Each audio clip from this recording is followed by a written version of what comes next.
Regresamos ahora para hablar de la crisis económica en Turquía y sus posibles implicaciones para México.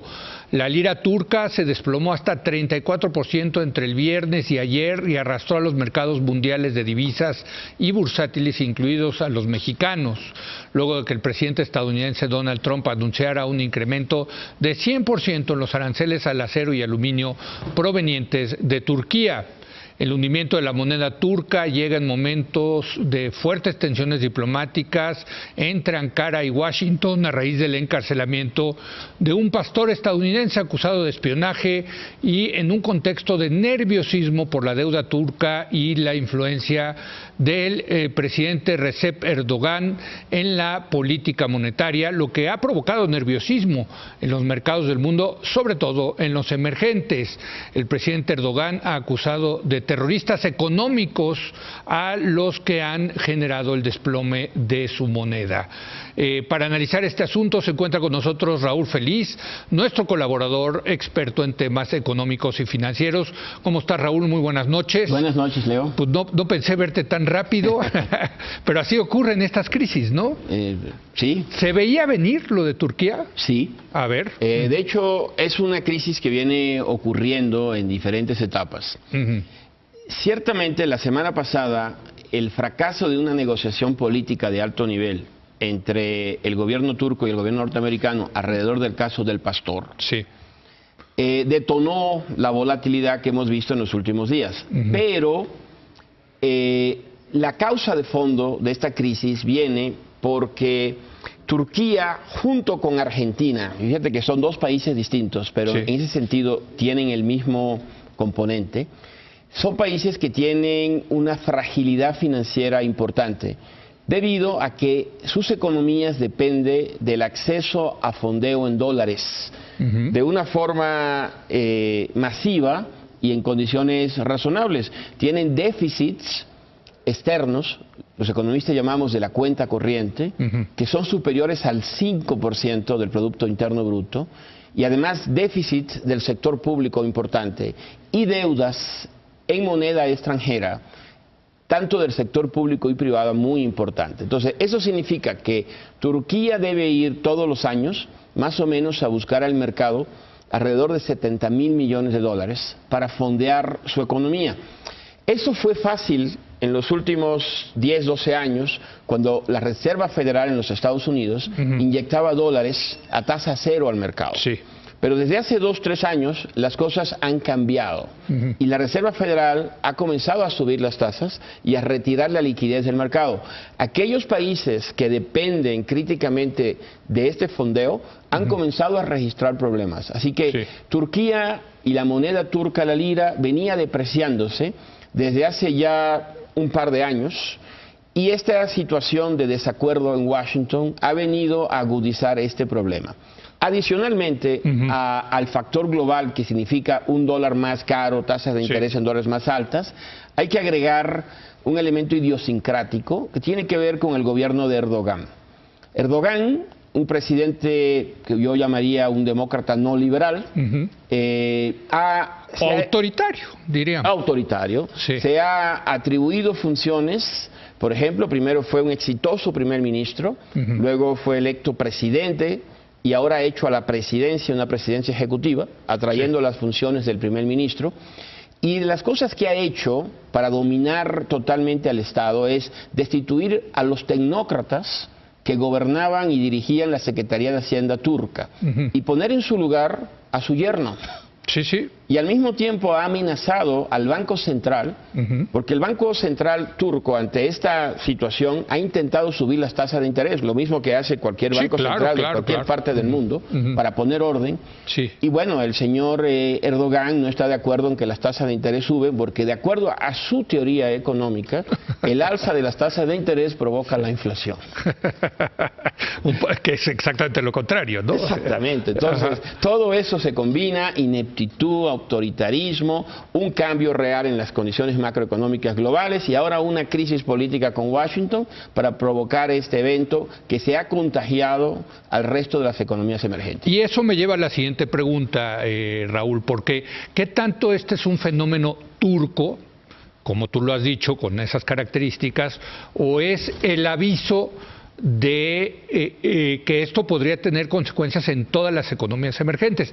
Lo dijimos, lo hemos dicho ya desde hace varios meses, que cuando las tasas de interés suben en Estados Unidos, a las economías emergentes les va mal, a unas peor, a unas mejor, pero a todas, o sea, digamos, el componente es que es un ambiente negativo, incluyendo a México. Correcto. Hay decimos los que estamos en este negocio, Sí, que hay un factor común, que es precisamente si la Reserva Federal, en vez de inyectar, retira liquidez Sí, del mercado global, este es un factor común que es igual para todos. así es. Es como la marea, sube Sí, y baja. sí. Ahora, recuérdate esa frase muy conocida de Warren Buffett: cuando la marea baje, sabremos quiénes estaban nadando desnudos. Exacto. ¿Quién sí tenía traje de baño y quién estaba y quiénes desnudo? no. Entonces, Turquía estaba desnudo, y Argentina estaba también. desnudo, Y México tiene traje de baño. México tiene traje de baño. Así es. ¿Por qué? Me refiero al déficit de la cuenta corriente. Es el Sí, indicador fundamental que tenemos que ver. que es la diferencia entre importaciones y exportaciones, más Incluyendo o bienes menos. y servicios. Sí, exacto. Las veces que en México nos metimos en problemas, 83 y 95, teníamos déficit de la cuenta corriente de 8% del Producto Interno Bruto. Correcto. Hoy Argentina y Turquía andan por 5, pero andaban hace poco por 6, 7. Sí, Nosotros andamos por menos de 2%. sí. Entonces, las necesidades de fondeo que tiene México en dólares son modestas, menos de, si agregamos vencimientos de deuda, menos de 30,000 millones de dólares al año para una economía de este tamaño. No, pues sí. Entonces, es algo muy manejable. Ok. Y por eso, Aunque suban las tasas. aunque suban las tasas. Y por eso el comportamiento diferenciado Sí. entre el peso mexicano, la lira turca y el peso argentino. Sí. Estas dos divisas traen en el año depreciaciones que van de 45 a 50%. México el día de ayer traía una apreciación, no una Sí. depreciación, de 2% con respecto Con todo al dólar. y la depreciación que hubo ayer, que llevó, digamos, en 2 días pasó el 3%. peso de 18.50 a 19.20, más o menos. Exacto. Sí. 3 puntos se ajustaron en 2 días. En 2 días. Teníamos 5%. Pero con todo y todo vamos ganando en el Vamos año. ganando 2% Sí. De apreciación. Claro, eso obedece también a factores domésticos. Claro, totalmente. Pero está claro que México puede navegar en estas aguas turbulentas con mucho más estabilidad de lo que pueden hacerlo los países con grandes déficits públicos y déficit de cuenta corriente como Turquía, Argentina y también Brasil.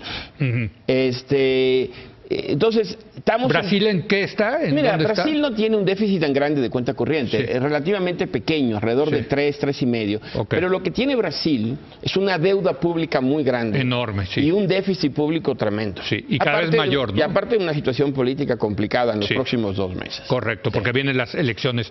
Ahora, dime una cosa, Raúl, en el caso de México se ve mejor armado, pero como decíamos la semana pasada, no hay que bajar la guardia. O sea, y te lo voy a decir porque leí ayer un artículo en el New York Times de una persona que fue la primera, que hace años predijo el tema de Turquía y decía, Turquía es la primera ficha que va a caer de una gran crisis financiera que viene en el mundo, que puede ser incluso peor que la del 2008. No sé si viste ese artículo. No lo vi, pero coincido. Es decir, ¿Coincides? Sí, Uy, Dios mío. Coincido en que Agarrémonos, a ver, ¿no? Lo que Porque sucede es que sí. se repite, esto es cíclico. Sí.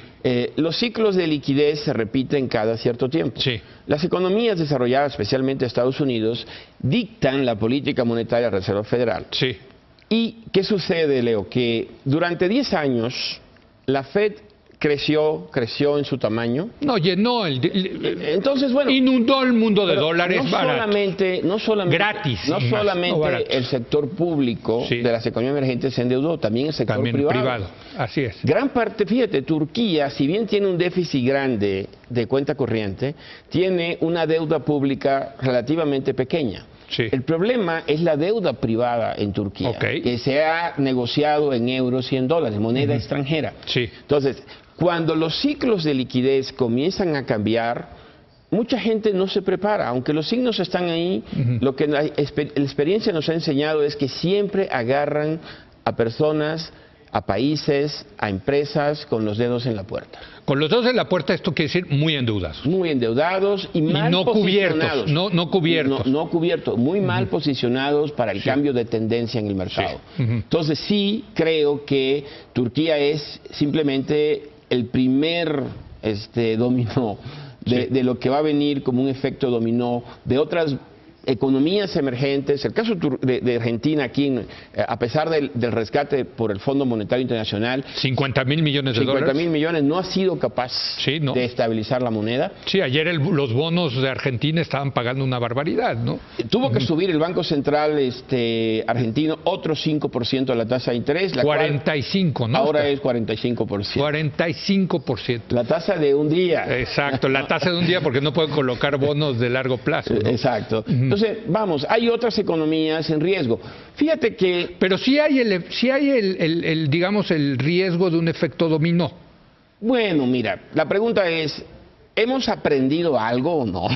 Pues es que eso es lo que te iba a decir, porque tú y yo hemos visto ya varias de estas, ¿no? Bueno, mira, yo creo que... Incluyendo México, cuando México era el primer dominó, ¿no? Yo espero que en México ya hemos aprendido la lección. Sí. Estamos entrando a esta fase que va a durar varios años, así como duró una década la anterior, en buenas condiciones y con un buen equipo de manejo y con una buena política monetaria y razonablemente fiscal. Pero que el nuevo gobierno no cambie esa situación. Una pregunta ahí muy puntual de México. ¿Cómo está el tema de la deuda privada? Mira... digo, porque tú lo dijiste, en Turquía más que el tema de la deuda pública es la deuda privada. La deuda privada en dólares en México anda rondando los 100.000 millones de dólares, más o menos. Que eso es un 10% del Producto Interno Bruto. Es relativamente baja. La deuda pública anda rondando el 45%, así sumados andamos por el 50-60% del Producto Interno Bruto.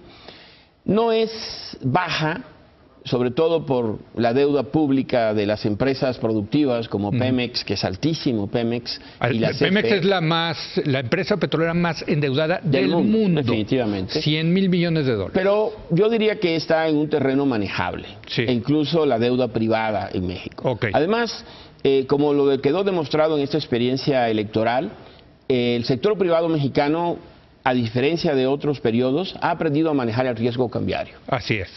Por eso la gran sorpresa que pasa la elección, gana el candidato que supuestamente el mercado no quería, y no tenemos el desastre que la gente había pronosticado, porque todo el mundo se había cubierto con anticipación. Eso es una gran diferencia con lo que ocurrió en el 95 y en el 83. Así es. Entonces, en ese sentido, y para concluir, Raúl, ¿cuál es la dimensión? Poner en la verdadera dimensión la crisis turca. ¿En dónde la ponemos? Yo diría que... Se prenden los focos ámbar, amarillo, rojos, en fin. ¿Cómo ponerla? Yo diría que obviamente para Turquía y Argentina están en rojo. Sí, claro. Va a depender de cada país. Aquellos países que tienen déficits públicos insostenibles, déficits externos insostenibles, deben encender la luz amarilla, roja y ponerse a trabajar en ajustes estructurales. Desde ahora. Y desde luego anticipándose pedir un acuerdo con el Fondo Monetario Internacional para anticiparse a lo que inevitablemente creo que Turquía va a tener que terminar en la ventanilla del fondo. Yo no veo a Erdogan, por cierto, tocando esa ventanilla. Bueno, hay una en Beijing. O sea, se va a ir con los chinos a pedirla. Eso amenazó en un artículo en el New York Times el fin de semana, que hay otros aliados en el mundo. Así es. Está otro en Moscú. Bueno, pero le ha pegado, por ejemplo, a los bancos europeos les ha pegado, porque los bancos europeos han prestado mucho a Turquía, ¿no? Fíjate que ahí hay una conexión con un banco que opera en México, es el caso de BBVA Bancomer. BBVA Bancomer, como sabes, es un banco español, pero tiene dos grandes filiales, Bancomer en México y un banco en Turquía. Y ese banco ha sido, vamos a decir, a la luz de la experiencia, una muy mala inversión. Además es un gran tenedor de deuda soberana turca. Y pues ha sido la entidad europea más golpeada por esta crisis turca. Y bueno, opera en México, No necesariamente la situación de Turquía y de BBVA se contagiaría hacia México, pero es uno de los canales a través del cual nos podría afectar. Ahora, dime entonces, en el caso se prenden alarmas más en otros países que tienen Sí. estos déficits, estos problemas de equilibrio. En el caso mexicano, yo creo que... Vaya, hay que estar alertas, ¿no? Hay que estar todavía más alertas que la semana pasada, yo diría, Sí, ¿o no? yo creo que tenemos un enfoque macroeconómico que es suficiente. Tipo de cambio flexible, Sí, Banco Central enfocado en la meta de inflación, correcto. y una política fiscal que es la que tenemos que fortalecer, orientada a la sostenibilidad. Si nosotros tenemos y mantenemos este marco macroeconómico, podremos navegar en aguas turbulentas que claramente no van a ser tan favorables como las que vimos en el pasado. Desde luego, y en ese sentido se vuelve fundamental lo que vaya a pasar con el presupuesto. Las primeras señales del gobierno de López Obrador son positivas, Sí. pero hasta que no lo veamos plasmado en lo que va a ser ley de ingresos y presupuesto de egresos de la Federación, no podemos hacer un juicio final, ¿no? No, desde luego, y lo que eso quiere decir es que hay que tener, bueno, hay que decir algo, Leo, la economía turca no es un desastre. Turquía ha sido un éxito. Bueno, sí, o sea, sí, sí. ha sido un país más que México, ¿eh? El año, bueno, mucho más. El año Sí. pasado creció más que China. Sí. Ha estado creciendo en promedio alrededor del 4 al 5%. O sea, es una economía con un motor de crecimiento importante, una de las experiencias de éxito. Solo que Erdogan, en su inflexibilidad, pues no entiende la economía moderna, y creo que pues inevitablemente tendrá que pasar por un periodo de ajuste que Bueno. no va a ser muy agradable para los turcos. Otro caso para la historia de cuando la política, ¿no?, acaba afectando la economía. Correcto. Hay Gracias. lecciones que aprender. Así es. Gracias, Raúl. Gracias a usted por habernos acompañado. Yo lo espero mañana en punto de las 10 de la noche, cuando otra vez sea la hora de opinar. Aquí nos vemos.